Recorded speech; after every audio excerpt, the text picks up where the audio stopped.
Welcome to the podcast. This week, my guest is Tenchi So, aka Tenchi So on Instagram. Tenchi is a triathlete and has participated in many middle and long distance triathlons. Tenchi, welcome to the podcast. How are you? Thank you, Go. Pretty good. Bit tired from yesterday's race, but pretty happy to be here in New York City, and it's going to be doing some more sightseeing after this podcast. Tenchi, shall we start by you introducing yourself and explaining a little bit about yourself? Oh, thank you. Again, thank you for having me. So my name is Tenchi So. Prior to being a triathlete, I pretty much dabbled in martial arts. So pretty much a lifelong martial artist. I never really did any endurance sports. Maybe in high school, I did cross country and indoor track here and there, but usually short course distance. So, I kind of saw myself as a short course, fast twitch anaerobic athlete. So I've never done an endurance-based, aerobic-based sports before. So one day I just wanted to get into triathlons because it was something that really scared me, especially with the swim and the fact that you're going to actually run more than an hour and bike and also bike. So I started back in May of 2014, and then most people they kind of gradually get into the sport. I just 4 months in, I just went straight into my first 70.3. And then from May 2014 to November 2019, before the COVID pandemic hit, I did 30 half Ironmans and 12 Ironmans pretty much around the world. So I went full in with the challenge. Have you always been into fitness? I mean, you mentioned about your martial arts, but you have a military background as well. At what point did you start getting really into fitness and maintaining a fitness lifestyle? I think I got into fitness around high school, which, funny enough, was through cross country running. So that's when I kind of got into sports, and then that's when I started venturing out to different, different sports, I guess. Because for me, martial arts was just a thing you did, you just did it. So to me, it wasn't a sport. It was sort of like a lifestyle thing. So funny enough, cross country running was something that I got into that really got me into sports, and then I ventured off from there, right? And and then I just got into triathlons after I kind of got a little burnt out from all the years of martial arts and doing all these different sports and even CrossFit and all that. But I wanted something more tangible, something that I know I could be challenged at, and triathlons seemed to really scare me. So I decided to jump in. So with martial arts, you use a completely different kind of energy system. Right. Yeah, as you mentioned, anaerobic. Did that set you up for really being prepared for triathlon training, or would you say it's a completely different way of training? I knew that I didn't have any aerobic endurance, right? Like to me back then, running more than an hour was a long run, and then most triathletes and runners would just laugh at that, right? So like to me, like running more than an hour, like that's insane. So I knew that I really didn't have the aerobic endurance. So I knew that going into triathlons, not only did I have to learn how to swim, relearn how to ride a bike, and then and to build that endurance from the ground up. So that was part of that appeal, because I've been neglecting, I guess, that aerobic endurance aspect of fitness, because I think there's 8 dimensions of fitness, and one of them is aerobic endurance. So that was pretty much neglected. So I've been working on that ever since, and now I actually enjoy the long runs and the long rides, right? So it takes time, but you build into it. I mean, so we haven't spoken prior to well, prior to a couple of weeks ago when we had a catch up, and I've followed your journey for at least 4 years on Instagram. I Thank would you. say you were probably the most experienced middle distance and long distance triathlete that I know through social media, and it's been great following your journey, actually, certainly over the last 4 years. And I know you've done it for longer than that. But are there how many half Ironman and Ironmans have you done now? So I've done 30. So well, technically I've done 30, but I DNF'd one. So I've completed 29 and DNF'd one half Ironman. And then I've done 12 Ironmans. Technically 15, but I DNF'd 3. So I only completed 12. So those are the numbers, I guess. So what keeps you motivated? What keeps you coming back for more? It's funny. I completely skipped the short course, right? Like I dabbled in some few here and there, but I just went straight into the long course because to me, that always represented the challenge of doing an Ironman and a half Ironman was always that big ideal or challenge. And to this day, I still find it challenging, and I really enjoy the distance because I like to combine my competitive side with traveling. And if I'm going to travel, I'm not, across the world, I'm not going to do a sprint distance, right? And have it done in like an hour or so. So I guess in a way you're maximizing your vacation time by, racing a half Ironman or Ironman. So, what do you prefer, half or full distance? I prefer half. I still haven't cracked the Ironman code. Like I'm still finding that hard. I'm finding it the hard way about the Ironman. I had some hints here or there with the last few Ironmans where I'm starting to get it, but I'm still struggling with that distance. So, what's the hardest part? Do you think? What's the thing that you struggle with in terms of Ironman, or in terms of Ironman? Yeah. I think for me has always been the pacing, and because I come from that, well, me being an army man and martial arts, you're always on the attack, right? So like you just go hard on the swim, hard on the bike, and hard on the run. You just can't do that for an Ironman because Ironman, as I found out, for most age groupers, it's a zone 2, zone 3 sport, right? You might surge here or there on the bike or the run, but you're never going to be in zone 5 for the entire race. It's a management of your energy, right? So for me, the first 6, 7 Ironmans was a struggle because I never understood that concept of pacing and conserving your energy to throughout the race, because really for an age grouper like us, it's really about the run. And pretty much the 30K in, that's pretty much still an extended warm up, and then the last K is really the race, right? For us age groupers. So it's been an interesting journey with lots of failures and hard fought lessons.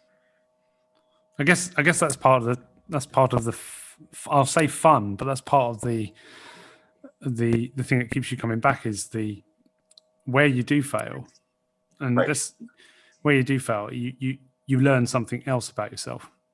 Oh, and what I'm learning from talking to people on the podcast, and people that I know that are into endurance sport. One of the things that I think people use the opportunity of doing Ironman and half Ironman distance as a self-exploration.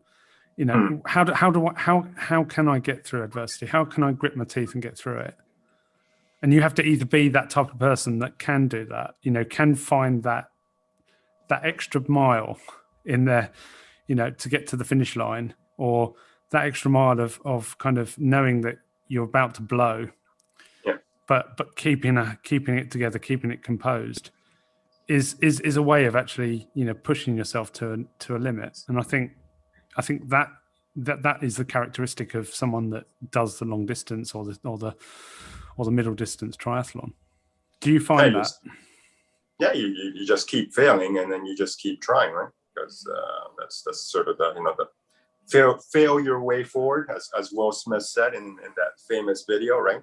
And for me, unfortunately, haven't had, until I met my current coach, I really haven't had a good mentor. So I really didn't have the right guidance and the right feedback and the right direction. So I had to learn everything the hard way, unnecessarily, but you learn from it. And life's the greatest teacher, as they say. Yeah. So I definitely learned a lot.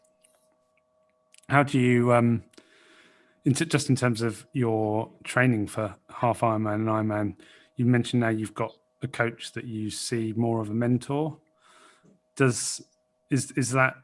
you think that's a really important aspect of how you train for these events, is making sure you have the right structure?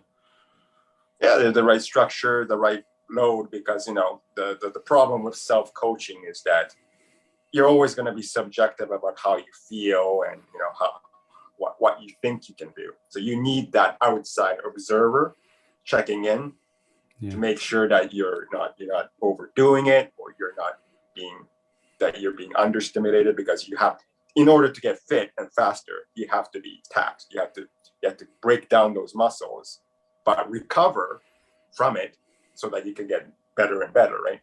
So you need that outside observer to be able to give you that objective assessment of what you need, when to recover, how, and then recover, and then go to your next training block. So having a coach is very invaluable. Yeah. Do you find that I one of the areas that I have always kind of tried to remind myself through my 4 years of training for triathlon is about having fun. We don't always have fun when we train, in my opinion, and I think variation is quite key. Just mix it up a bit. Just try to push different boundaries and push different approaches to the way in which you train. Right. I think sometimes you get a bit trapped in a training plan that is a bit monotonous, a little bit of the same every single week. And do you have that in the structure of your training? Do you mix things up? I mean, for the most part, my coach prescribes a very similar format week after week, but I'm fine with it, from the fact that I'm fine with monotony. Like, I'm fine with repetition. Like, I eat the same food every day, right? I eat same lunch, same dinner, and then few variations and few cheat meals here and there. But I found a formula that works for me, so I actually don't mind it. But yeah, I can definitely see certain triathletes might find certain same repetition harder for them to overcome. Yeah. But like what they say, motivation, it never lasts, right? So it's about creating that accountability and trusting the process, I guess, to make sure that even if it's boring or not capturing your attention, that's the necessary building blocks towards that success. I completely agree with you. My children often say to me that I eat the same foods repeatedly, and they think it's funny. They think it's weird that I found a nutrition mix that I find works in terms of balance of protein, and that does mean I eat very, very similar food every single day. Right. But yeah, you do. I mean, that's the purpose of training, isn't it? You're trying to work out what is that magic ingredient that gets you through to the finish line, and understanding that. And as you said, trial and error seems to be the way to go. Because I think there's that illusion with this. That's the sort of the cons of social media, is that you get to meet likewise, triathletes and athletes, and that's how we connected. And we like to, put mostly positive, race results and whatnot. But, I think most triathletes will find out that the part of the challenge of the sport is that most of the time things aren't going to go the way you had planned. and it's about about adapting and overcoming, especially during a race, right? To prove to yourself that you're not a quitter, that you can overcome these challenges on the fly, and that's part of the appeal, I think. I think it takes a lot to admit that you've not done the training well, or, something hasn't gone right. But one thing that I find is important is not to dwell on it, and it has been hard for me. I've I would certainly say over the last 18 months, I've kind of worked out that actually what happens in that one training session just stays in that training session, and you just move on. You move on. You say to yourself, right, I've learned something from that, and if you can't find the answer to it, then as to why that didn't go so well, then you try to work out just exactly how to do something different next time. Right. But you're right. I mean, the element of that kind of self-exploration, which I mentioned earlier, is kind of key to triathlon, I think. You mentioned earlier, I mean, the most common theme that runs through the podcast so far is people want to do triathlon and have approached, guests that have been on on this podcast. People want to do triathlon but are put off by swimming. And right. that seems to be a key element of why people don't do triathlon. Mm-hmm.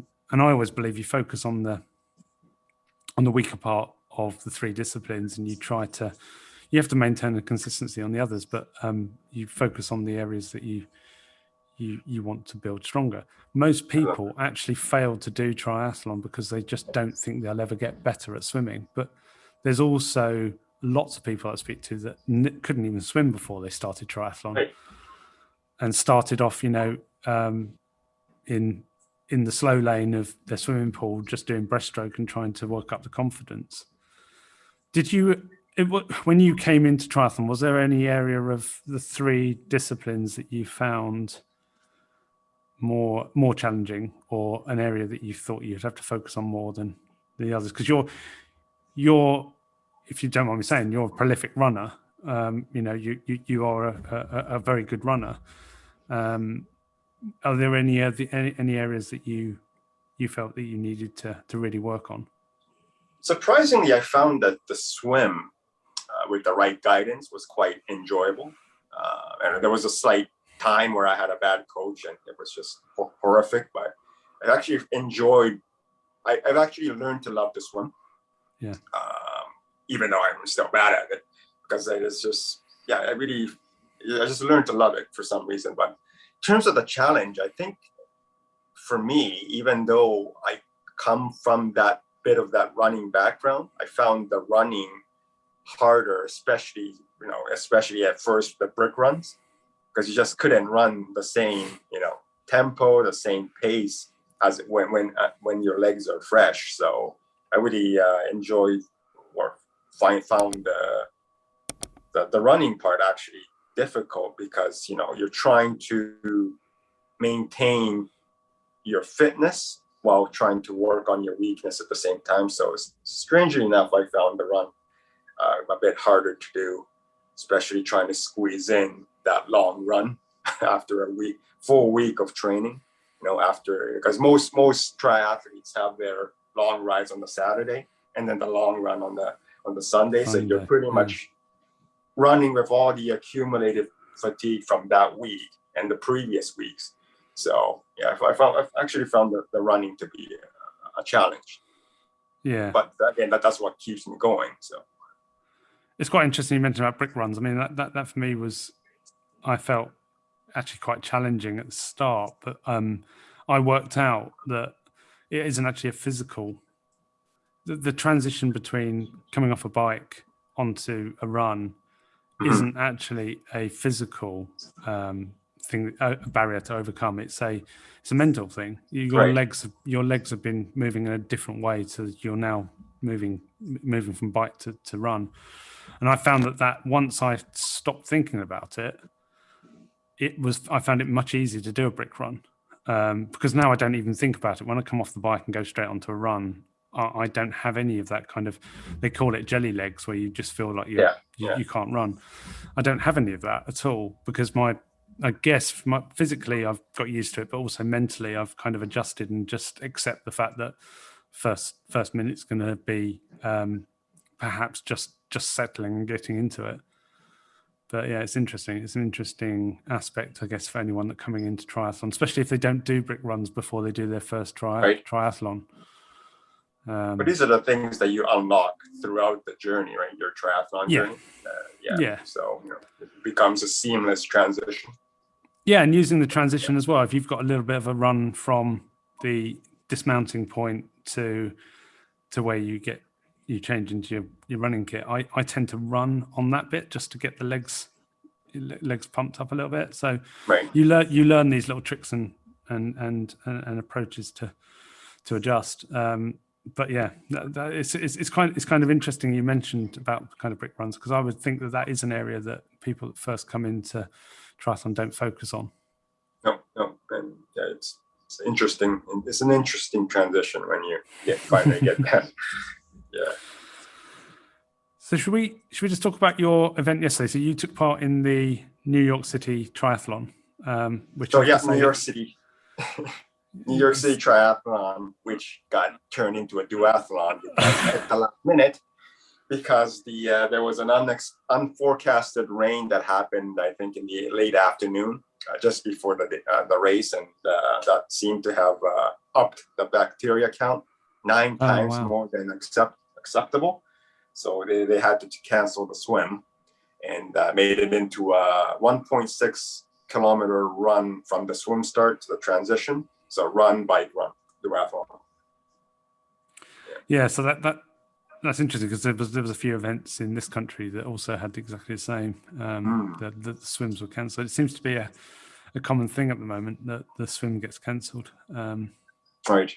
And of course, even in this country, half Ironman organization is offering the opportunity not to do the swim as part of your Ironman or half Ironman. So how did it go? I mean, I know the answer to this question because I read your post on Instagram, but not the best of events for you, was it? There was a technical issue.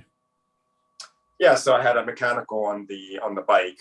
I used a SRAM ETAP first generation, and never had any issues with ETAP. But for some reason, on the day of, even though I made sure that my derailleur batteries were fully charged, that my junction box that controls the input had a new battery, I even tested the shifting and transition in the race morning. For some reason, when I got on the bike and started playing with the shifters, it just wasn't responding.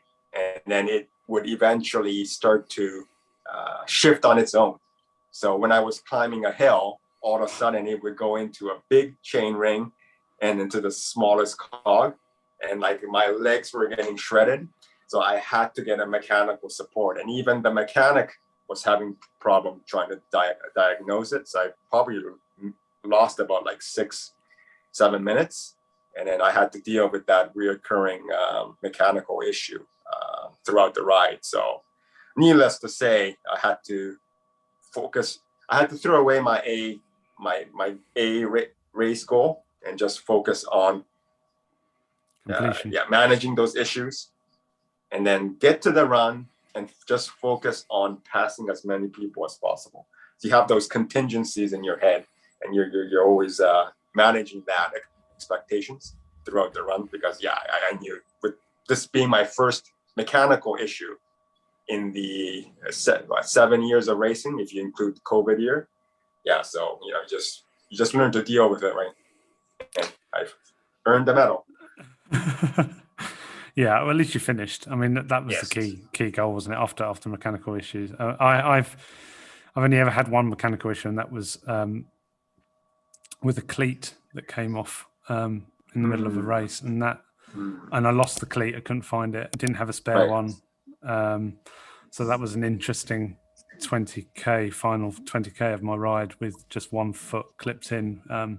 Not ideal on a hilly race, but you do learn to adapt, don't you? I mean, I've got exactly the same gear set as you, so and I've only ever had those fail once, and that was on a wet day.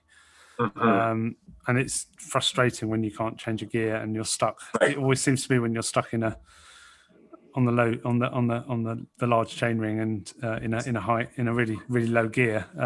Yeah, that Always was, seems to be the way. and like I think that race the adrenaline, helped me adapt, because like when I got my bike after the race and decided to ride my P5X in that same gear back to my hotel room, I couldn't even climb a simple hill, right? So like yeah, must have been the race day adrenaline helping me push through, because yeah, I found it hard to even pedal in that gearing that's stuck right now. So But you got through it, yeah, I got through it. and that was the key. That was the key thing. It wasn't a do not Mhm. finish. It was a challenging bike, and then, as you said, focus on your strength in terms of running. Yeah, my legs were, just weren't responding, but I was passing people, right? So yeah, you'll learn this as a triathlete, but everything's gonna go wrong, but you have to overcompensate, or you need to overcome it and then compensate it with more positive spin to it. So I wasn't running the race pace that I had in mind, but I was still passing people. I think I only got passed by like 3 or 4 runners throughout the 10K run in Central Park. So, you take that, spin that into a positive, knowing that you're making up time for that mechanical issue. So, What was it? A standard distance triathlon? it was international Olympic distance. Okay. So Yeah. it would have been a 1.5 kilometer swim, had it been a swim, 40K bike, and then 10K run. Oh, good. Yeah. Yes. So, well, I'm glad you got through it. Thank you. And you got some bling. You got some bling to Got my bling show for it. Yeah. What actually motivates you? What makes you tick in terms of kind of your training, and how? What does a standard week look like for you in terms of training? I've been in the sport 7 years, if you include the pandemic year, right? And to this day, I still am not good at triathlons, because I came from that, again, radically different background of not having that endurance background. So I'm still working on it, still learning to be an efficient swimmer. I think I've made some gains on the bike, and then I'm still trying to maintain and get better on the run while managing those other two sports. So that's always been the challenge for me. That's what keeps me going, is that I'm not good at it and I still want to improve. So, and I know I'm capable of improving that much more. So that's what keeps me going. Because my original motivation faded a long time ago, right? Like, just finishing an Ironman is not good enough for me anymore. Finishing an Ironman is not good enough for me anymore, right? So you start to level up in your expectations and the things you want to accomplish. I mean, and then for me, with regards to my weekly load, I think it's pretty basic and pretty standard. I think my coach used to be an ex professional triathlete back in the 80s, so he's the pioneer of triathlon. So he believes in the KIS principle, keep it simple. So it's your traditional 3 to 4, well, for me, customized to make it 3 to 4 swim to keep improving on the swim. And your standard 3 bike and the 3 run. 3 runs, yeah. And then the weekends being the long ride and the long run on the Saturday and Sunday. So, and then somewhat of a quasi recovery week on the 4th week, depending on my race schedule and whatnot. So yeah, that seems to be the standard. That's what I've worked to for the last 4 years: three bikes, 3 swims, three runs, and every 4th week a rest week seems to be a standard.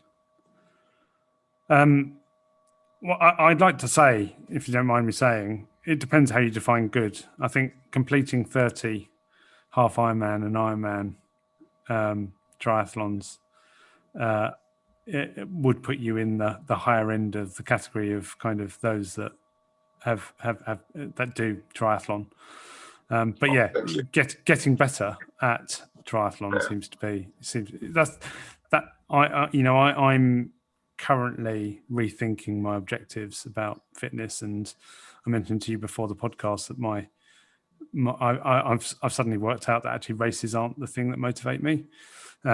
What actually motivates me is actually improvement, and still preparing for races, but perhaps just trying to work out when is best to go back to races. And the pandemic has given me a really good opportunity to kind of re-explore what it is that motivates me. So running for me is my weakness, and that's the area that I've chosen to kind of focus on.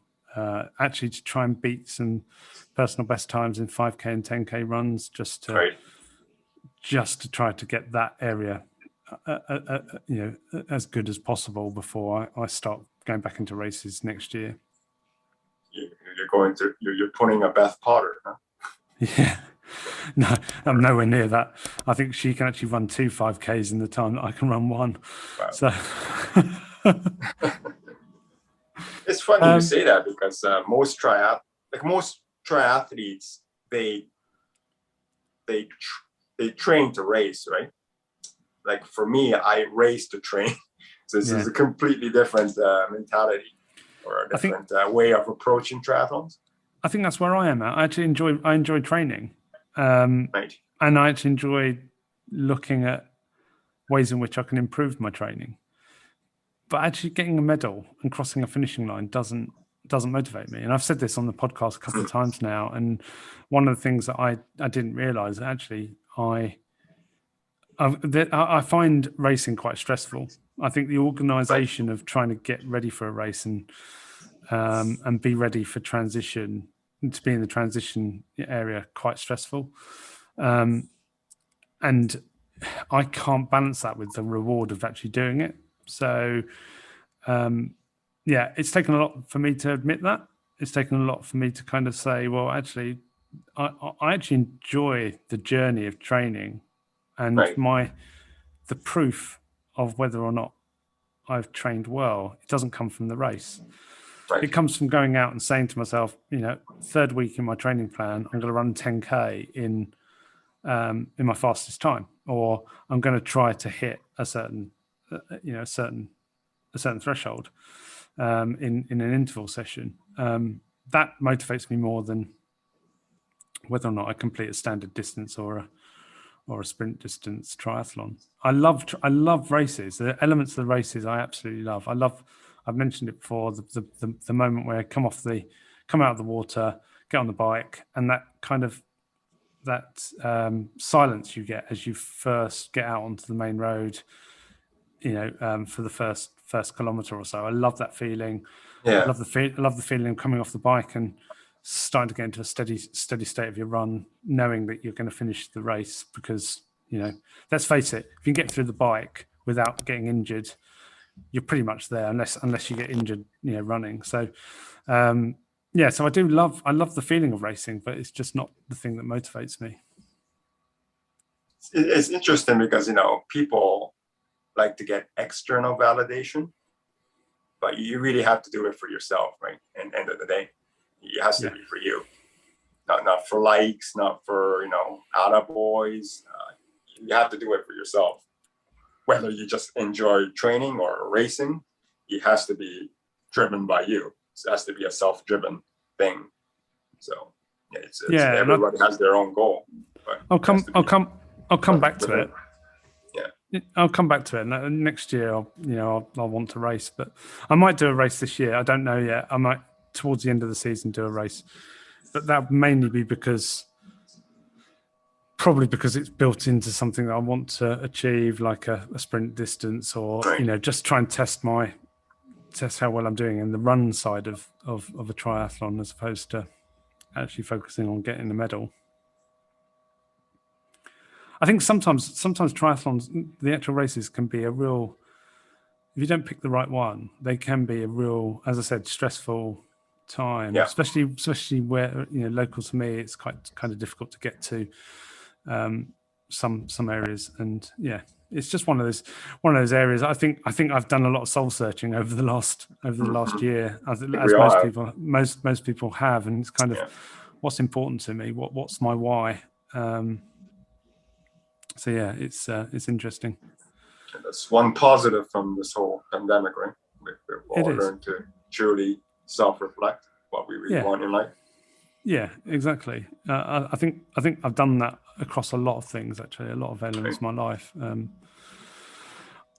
I've got some standard questions that I've asked most people that have come onto the podcast, and one of those that I am keen to kind of understand from someone certainly who's done lots of triathlons, and wears the badge of doing a lot of triathlons. Are there any tips that you can give to the listeners, those perhaps just starting out in triathlon? Key tips that you would give to them to think about? Oh man, I'm gonna have to.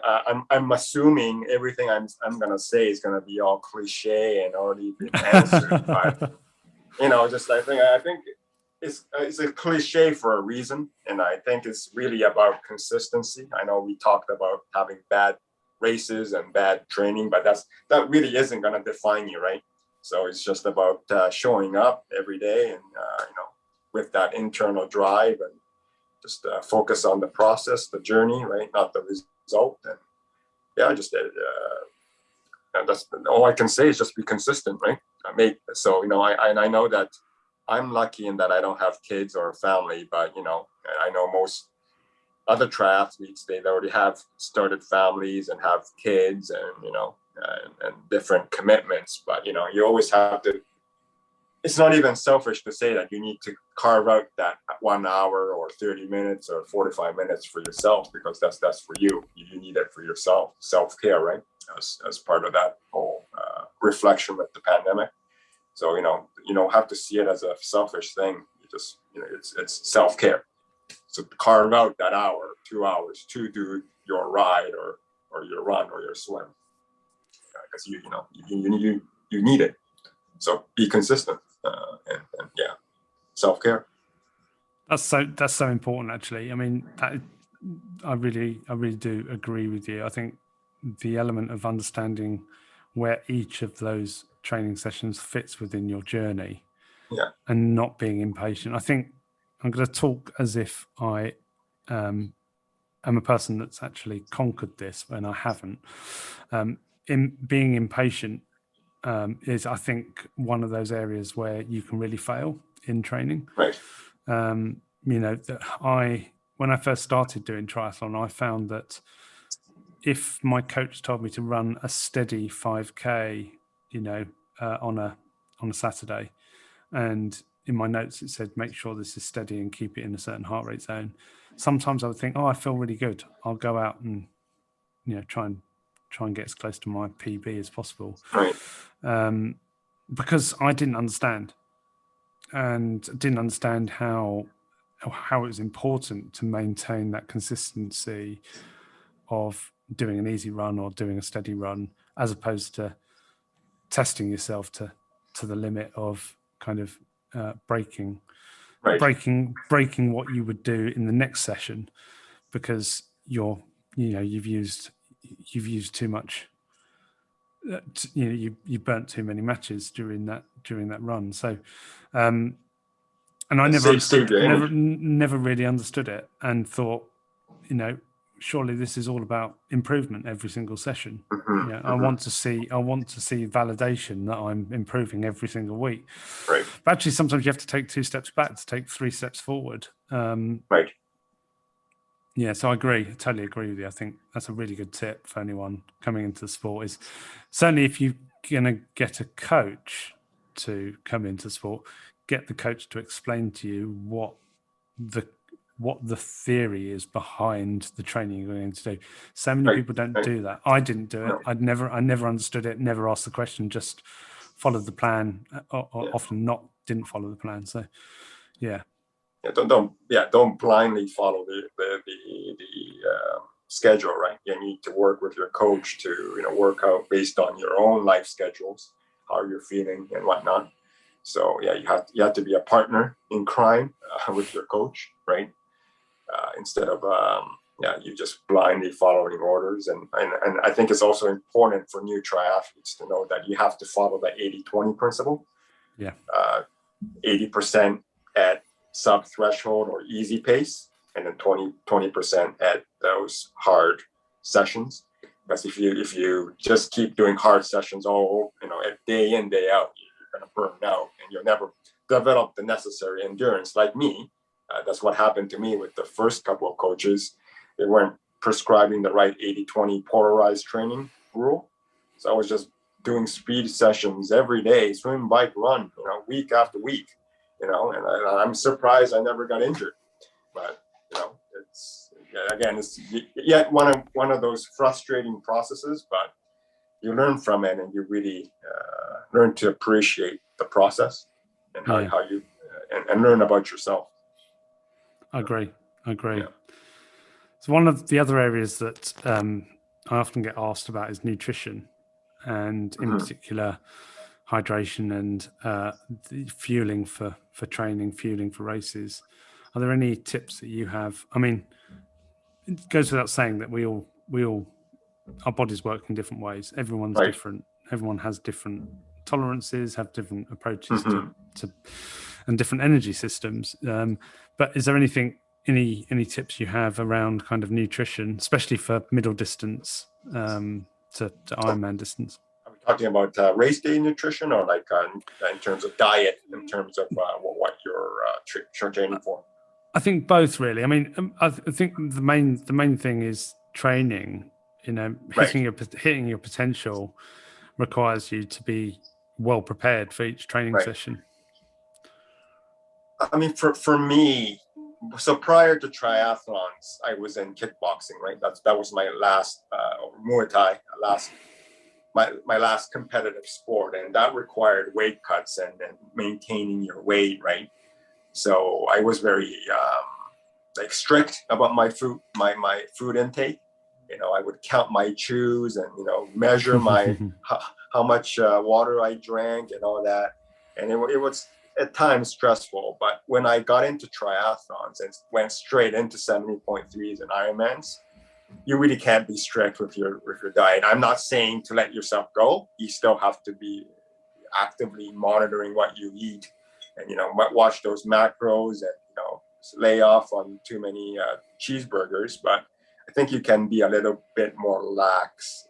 So I think many triathletes have said this, but constantly aim for B plus as opposed to trying to have that perfect diet.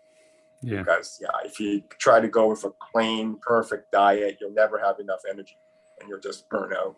Because that's what I did the first year. I was still eating clean, watching my weight, and counting my chews, never having any junk food, and then I was just so tired all the time.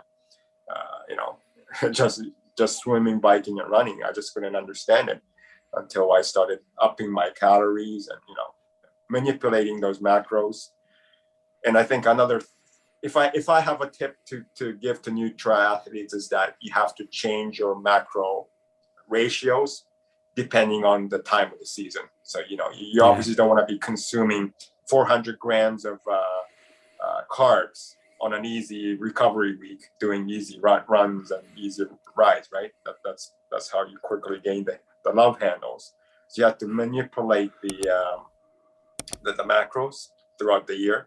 And then during the race season, you definitely need to up the carbs as part of that for fueling and recovery. So that's when you sort of up the carbs.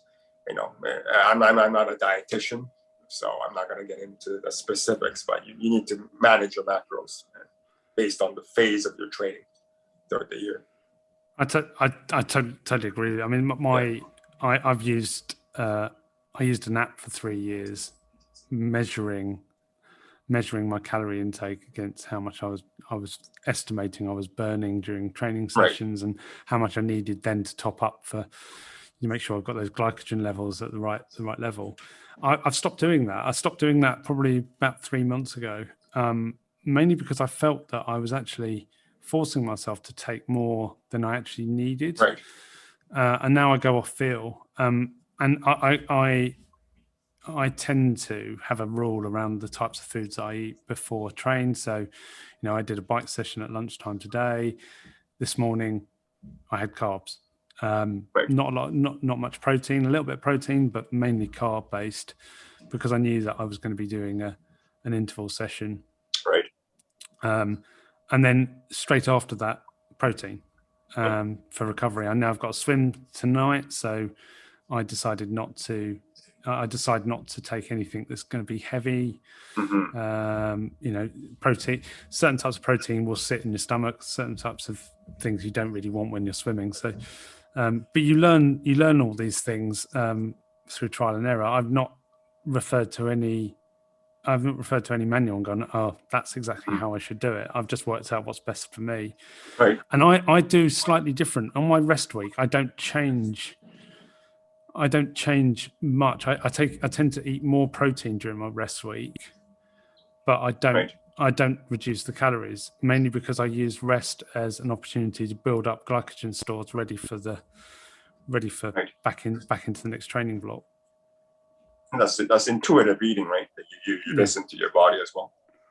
Yeah, I do. I mean, I don't force calories on myself. So what I don't do is I don't go, I haven't eaten enough calories today. I'm going to have to eat more because according to what I burnt, I do look at, calories I've burnt, but I don't force myself to eat the calories because in my, mathematically it makes sense to do so. Right. I just do it on a feel. And a judgment. I've cut down my dependency on carbs during actual events as well. So during my training sessions, I don't tend to take any gels anymore because I rely upon the fact that I've eaten enough ready to do those sessions. Often I'll have a gel with me just in case. Right. But at the point that you know that you need to take a gel, it's too late anyway. Yeah. So everybody has their, I guess, different systems. Yeah. But I think we all need to learn to be more efficient with the fat adaptation as well. So, yeah, I agree. Yeah. I totally agree. So start to wrap up. Just in terms of what does this year look like for you in terms of races, and what are your objectives going forward in terms of fitness objectives? Well, so my ever steady goal has always been to improve the swim. So hopefully I can I've been making some strides and improvements. So hopefully I can, show that in a race. So New York City Triathlon was my season opener. I technically was supposed to have raced Ironman 70.3 Texas in Galveston, Super League Triathlon Tempe, and Ironman 70.3 Hawaii. But what happened was I have both residences in Toronto and in Phoenix, Arizona. And I didn't bring my race bike, my P5X, when I was down in Phoenix over the off season. And Canada had the hotel quarantine rule. Right. So I couldn't go back to get my race bike. I was hoping that our dear Prime Minister would rescind that rule, but it didn't until around late June. So I just recently returned to Canada to get my P5X and was now able to race the New York City Triathlon. And then I have Ironman 70.3 Oregon in Salem, Oregon in less than 2 weeks, I think on the 25th, which is going to be interesting because of the West Coast heat this year. So we'll see if I'm going to survive that. And then hoping for another 70.3, maybe thinking of Gdynia in Poland, but I'm not sure with the new Delta variant running amok. So I might do Timberman in New Hampshire, Laconia, I think, in New Hampshire. So this year is looking to be a regional North American focused race this year. I don't think I'll be able to travel.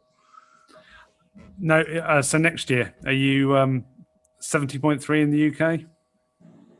I might. I think it was Weymouth that I wanted to do a couple of years ago. And then instead at the last minute, I decided to go with Elsinore in Denmark. Yeah, it's my plan to do Weymouth at some point. Is it June? September. September? Okay. Keep Yeah, that so in mind. you'll definitely have some very interesting weather in September. It's always raining, and it only rains really for the bike leg, and then you Nice. get really nice hot sun for the run. Is it like a weather machine installed in the Yeah, UK? yeah. Because it's always raining. Usually the sea swim gets shortened because it's too choppy, and then To jump. the bike is really horrendous because of the rain. But yeah, it might be different. We might be different next year. Yeah. Oh, we can't finish this podcast unless we talk about your favorite Spice Girl. This being a British podcast. So, for the listeners, when I spoke to Tenchi the first time, he said he would like to bring up some topics that are dear to his heart in terms of British pop culture, and he announced that his favourite Spice Girl was Sporty Spice. Hands down. He also said he would bring up in this podcast, and I said I would edit it out. So we'll see whether it survives the edit. Right. Well, I think we all can agree that Melanie Chisholm was the best talented singer of the Spice Girls. So, I'd love to hear your views on that, listeners. So, anyone wants to put some comments in around who their favorite Spice Girl was? But I do agree with you, actually. Yeah, pop that in the in the comments down below. It's been really great talking to you, Tenchi. Thank you. As I said, I've admired you in terms of your endeavors and your grit to get through events. And it's been really good talking to you. Thank you so much. Thank you. Thank you. Bye now.